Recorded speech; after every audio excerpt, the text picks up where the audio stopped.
मुझे बहुत ज्यादा लोगों के मैसेजेस आते हैं कि भैया जी आप हर समय बाबर आजम के बारे में बातें करते रहते हो, बाबर आजम की तारीफों के पुल बांधते रहते हो, आपने कभी विराट कोहली के बारे में कोई वीडियो नहीं बनाई।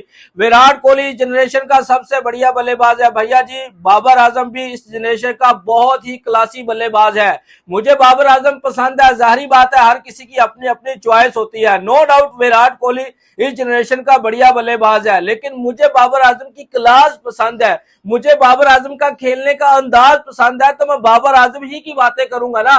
मैंने कभी विराट कोहली के बारे में हेट थोड़ी पहुंचाया, मैंने विराट के बारे में भी माजी में बहुत ज्यादा कंटेंट बनाया, लेकिन बाबर के बारे में मुझे जो पसंद है, बाबर की क्लास पसंद है, बाबर का खेलने का अंदाज पसंद है, उसका विकेट के ऊपर खड़े होकर खेलना मुझे पसंद है भाईजान, तो मैं उसके ऊपर ही वीडियोस बनाऊंगा। आप क्यों विराट कोहली और बाबर आजम के बारे में तुलना करते रहते हैं? विराट की अपनी क्लास है, बाबर की अपनी क्लास है, किसी को डिसरिस्पेक्ट मत किया कर इस तरह के मैसेजेस करके।